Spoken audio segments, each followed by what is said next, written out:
Check it out. Check it out. Man, check it out.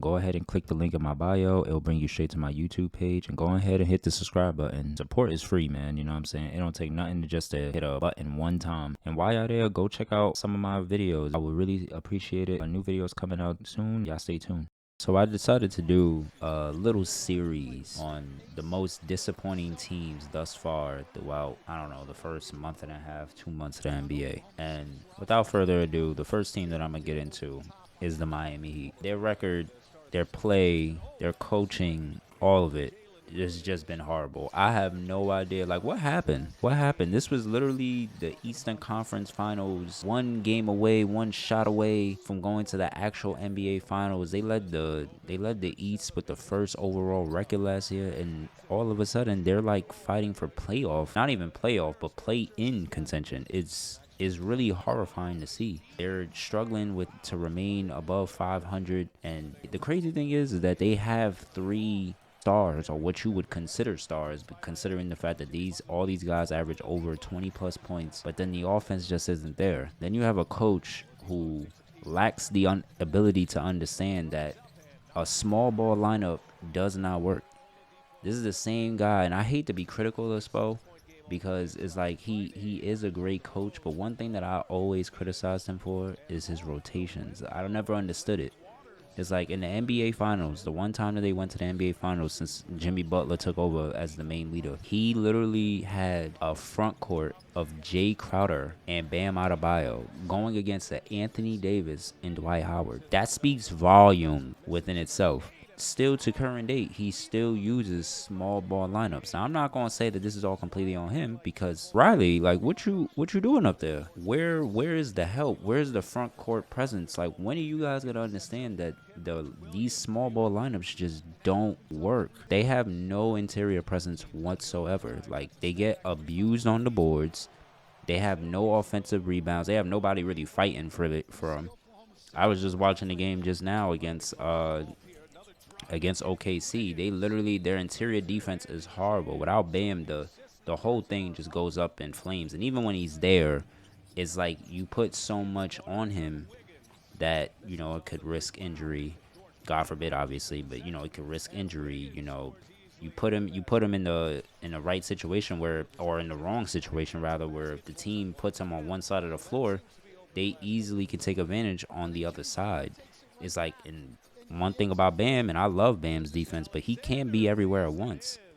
You know what I'm saying? So, you know, they try to do this thing where they try to put perimeter oriented people, but it's like even the defense on their end isn't there anymore. It's like I don't really know what to make of Miami Heat right now, but they have been sorely disappointing, and I have no idea how things is gonna shape out. One thing that gotta happen for sure, Kyle Lowry gotta go. I mean, that investment has not panned out.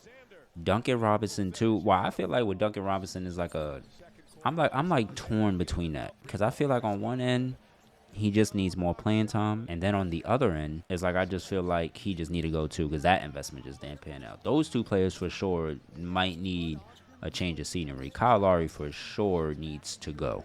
He cannot continue to be the point guard of the Miami Heat, and then y'all expect to have success. It just can't happen.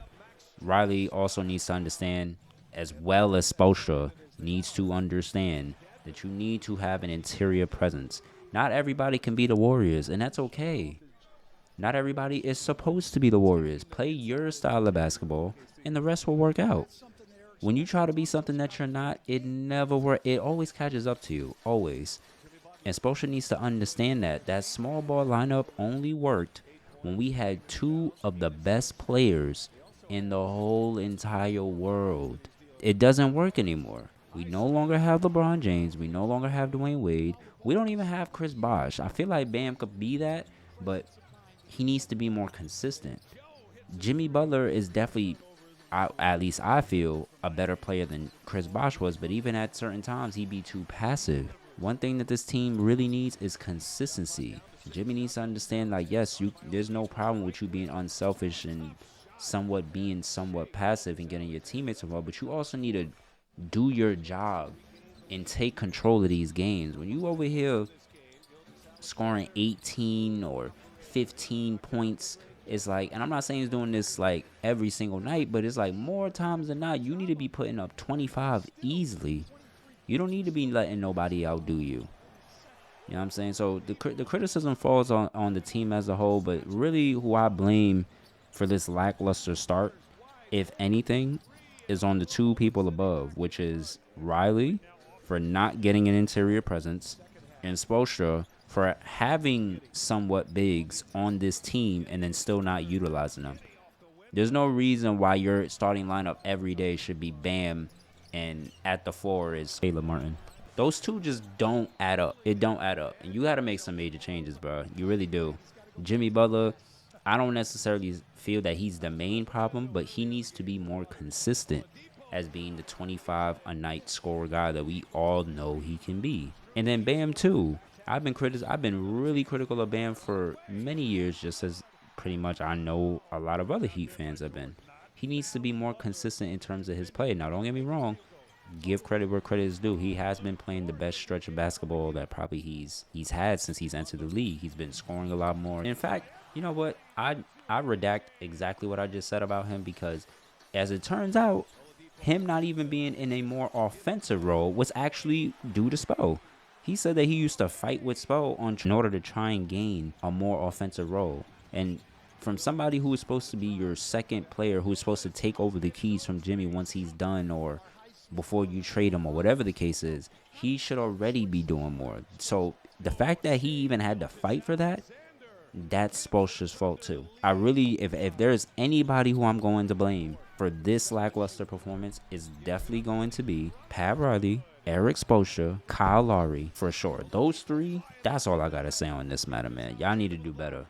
But y'all stay tuned in because I'm going to do more videos. I'm going to probably do up to 5 teams that have disappointed me.